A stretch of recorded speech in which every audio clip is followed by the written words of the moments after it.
Incredible great news to start your Sunday morning, as tomorrow, within 24 hours, Mitch McConnell will be starting the second stimulus package path to get it in your hands. And he'll be working with the new lead negotiator for the Democrats, Joe Biden. This incredible great news, as two new forces are aligned to get this done. They've worked before. The stimulus is needed, and this is amid the rising new pandemic numbers. Meantime, I have a $500 grant for you in this video. Exciting great news. I'm so excited for you. Finally, people are working on both sides of the political spectrum in the spirit of the purple. It's a great Sunday morning, and this is Mornings LALATE.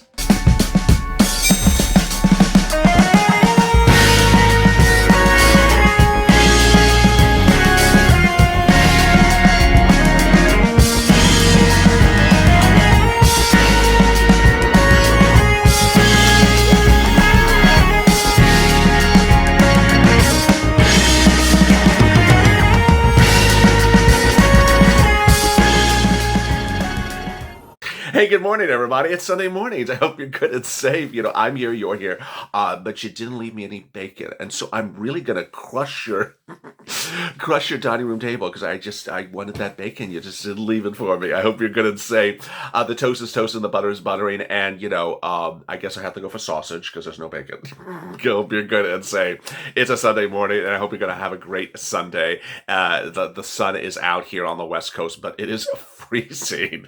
You may see me indoors a little bit more than usual because, I am just crushing the cold inside. If you've not subscribed to this channel, please do. We're rolling out great new programming across the schedule, and everyone has been really saying thank you for the great new programming schedule. A lineup of shows that starts at 3 a.m. on the West Coast and goes all the way to 7 o'clock on the West Coast. You don't need broadcast TV anymore now. All you need is LALATE. Nearly 14 hours of programming every day, and it's all lighthearted, all fun, all entertaining, and all extremely informative. And boy, if you haven't liked this video, you're going to like it a lot because I'm going to detail everything that you've been asking about and everything that you've been wondering about. And it's a great morning. In this video, I'll be going over the new released statement minutes ago from President-elect Joe Biden about his stimulus package plan.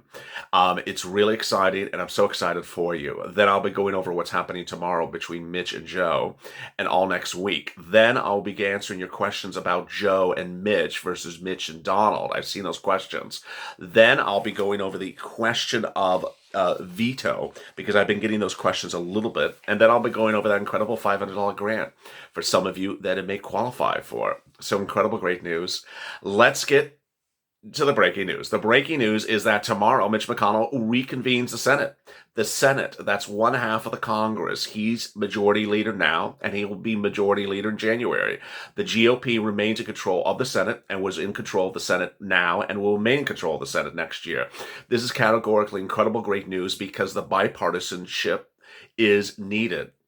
If you're new to this channel, the Problem Solvers bill, which was a bill written as a proposal but never introduced to the floor of the Congress, was written several months ago. And shortly after its debut, we had urged political leaders to adopt the Problem Solvers bill. And Republicans want it. The price tag on the Problem Solvers bill is $1.5. It includes two stimulus checks, $1,200 and $1,200, one now and one in March. Now, by default, a lot of things in the Problem Solvers bill need to be fixed because the bill was written several months ago, and now we're in November. The bill has a lot of provisions that expire in December, so obviously that doesn't make sense. Then the stimulus checks will be now in March. That also doesn't make sense. Stimulus checks need to go out sooner and quicker and be more front-loaded, meaning more money on the front and less money on the back. People need the money right now. And there's a lot of programs expiring right away. So Mitch McConnell says he supports the Problem Solvers bill. Lindsey Graham says he supports the Problem Solvers bill. Chuck Grassley has said he supports the Problem Solvers bill.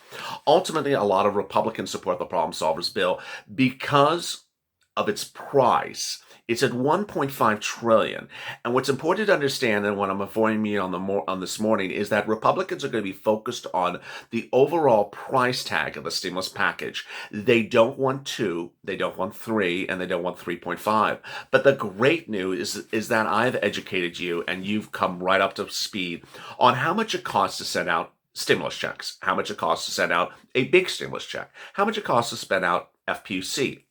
How much are the price tags of these things? And ultimately, the great thing about this community is we learn very quickly and then we don't forget. We're sort of like cows. We remember where the really good grass is, and then we remember that's where we're going to go back and graze.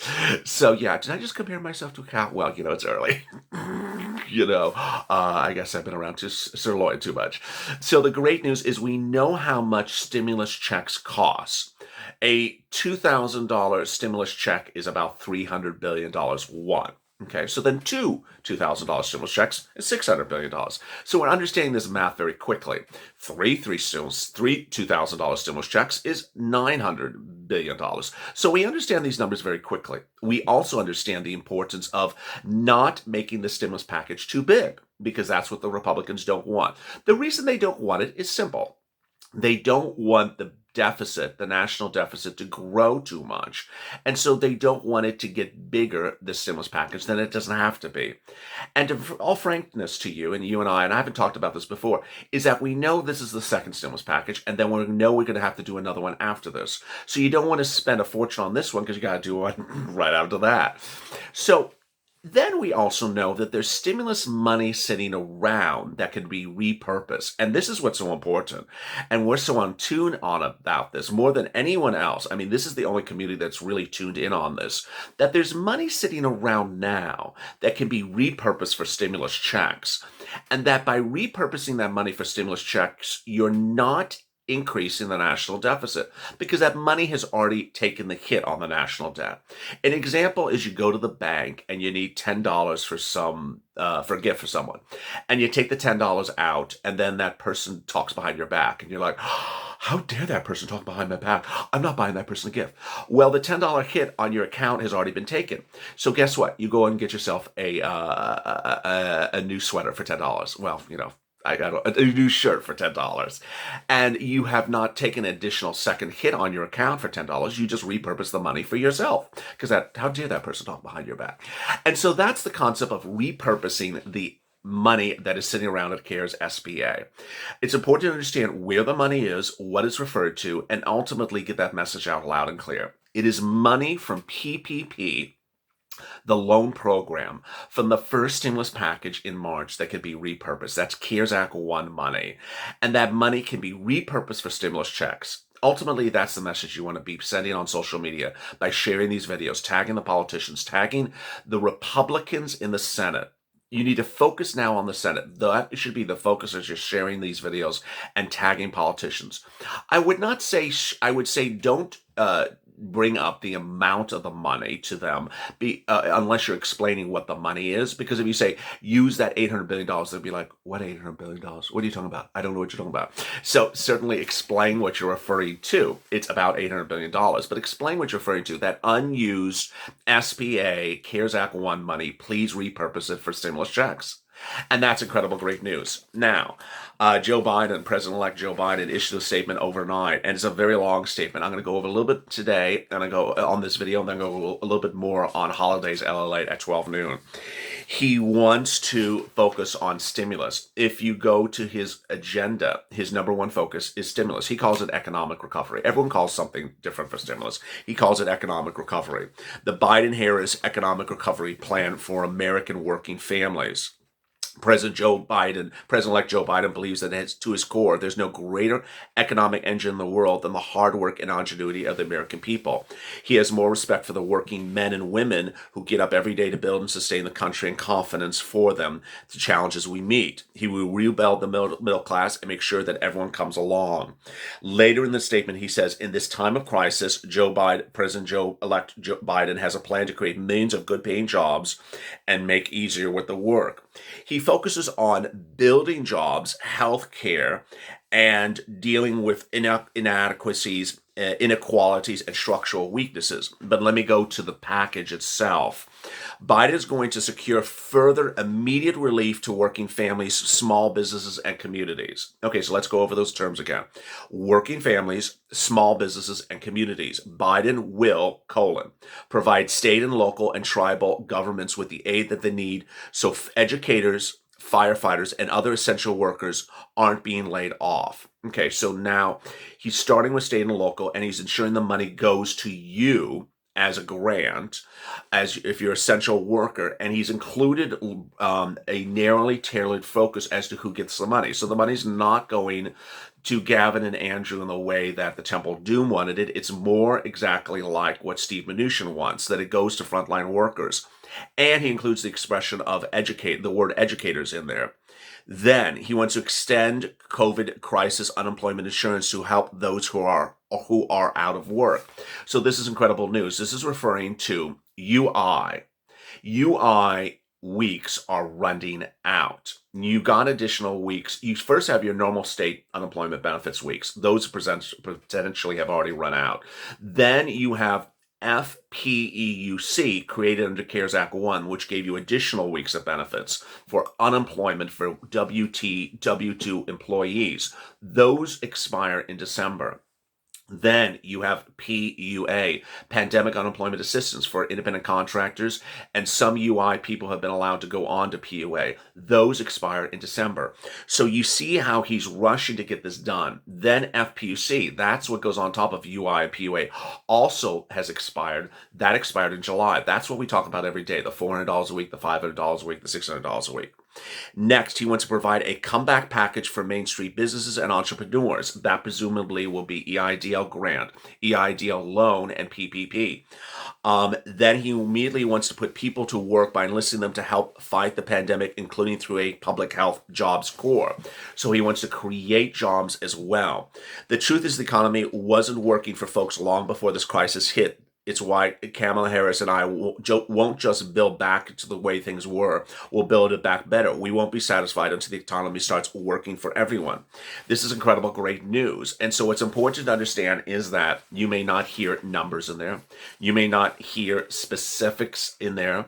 And you may wonder, okay, LALATE, you have taught me over the last few months to focus on numbers, to focus on the provision words, and to focus on the details. And you may say, you know what, this sounds a little bit like her, like the Temple of Doom, where it's sort of broad and sort of vague, and Mitch has done that also. It is vague.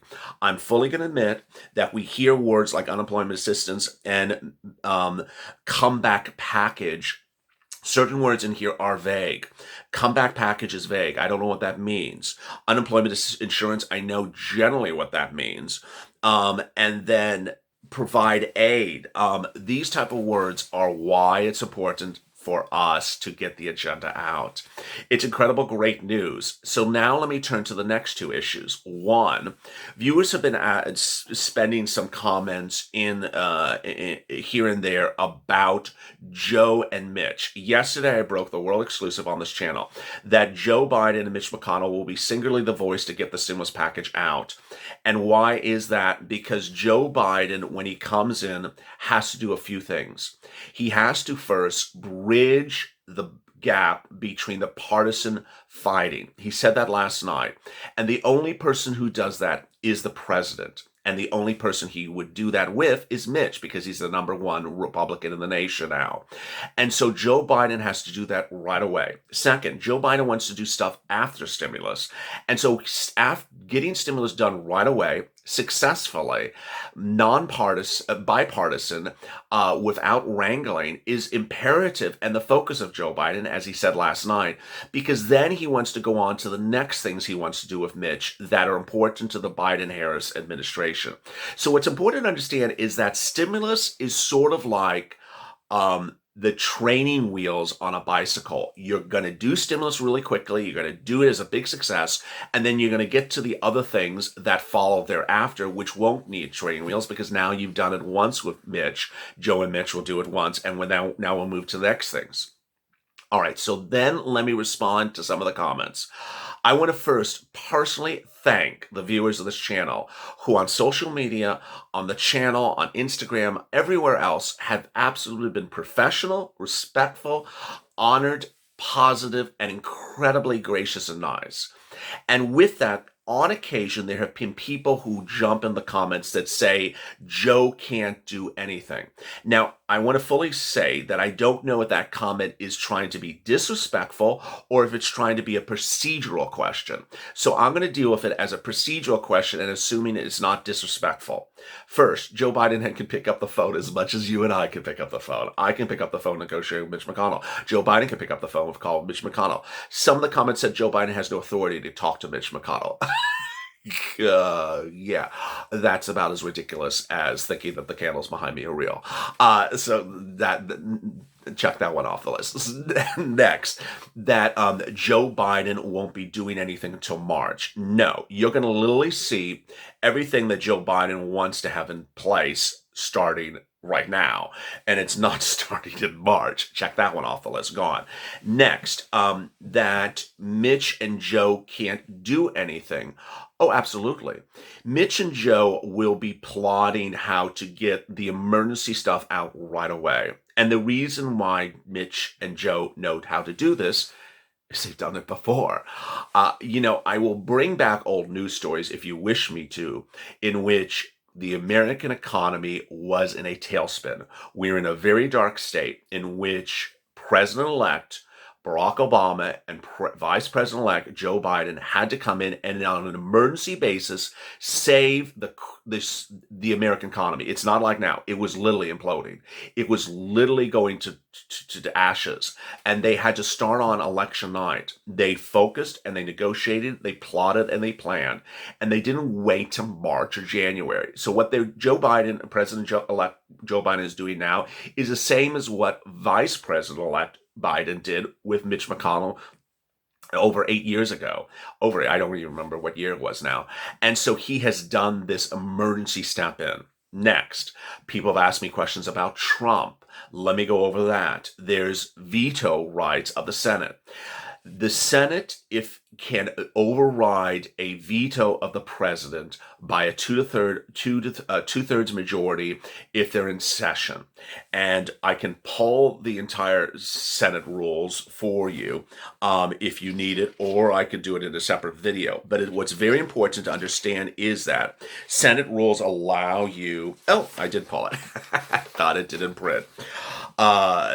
Under Article 1 of Section 7 of the Constitution, when the president chooses not to sign a bill and returns it to the chamber in which it originated, the chamber shall enter the message to the president dealing with the reasons for the veto in its journal and then proceed to reconsider the bill. A vetoed bill can become a law if two-thirds of the members voting in each chamber agree by recorded vote on a quorum being present to repass the bill and thereby override the veto of the president. The chamber that originated the bill sent to the president acts first on the question of its reconsideration. In other words, if the House acts first on the veto bill that carries an HR or designation, and the Senate acts first on a veto bill that carries an S designation. If the Chamber of Origin votes to repass the bill, then the bill with the veto message is transmitted to the second chamber, which also reconsiders it. So let me explain what that means. Mitch McConnell, Joe Biden, the Democrats, the Republicans all agree upon their stimulus package. You understand there's an agreement. Well, I'm not presuming there's a disagreement. In the Senate and the House, they all kumbaya. They get it done. Okay, so then Mitch writes the bill in the Senate. It gets approved. And then he sends it to Nancy in the House. It gets approved. Then they send it to Donald. Donald says, I don't care about Joe Biden, expletive, veto. Then it goes back to the House at the chamber in which it originated. That would be the Senate, because in this scenario, it started in the Senate with Mitch's body. Then a quorum needs to be present. That just means enough people is present. 2/3 is voted by the Senate. They pass it. Then they send it back to Nancy. 2/3 pass. It becomes law. Done.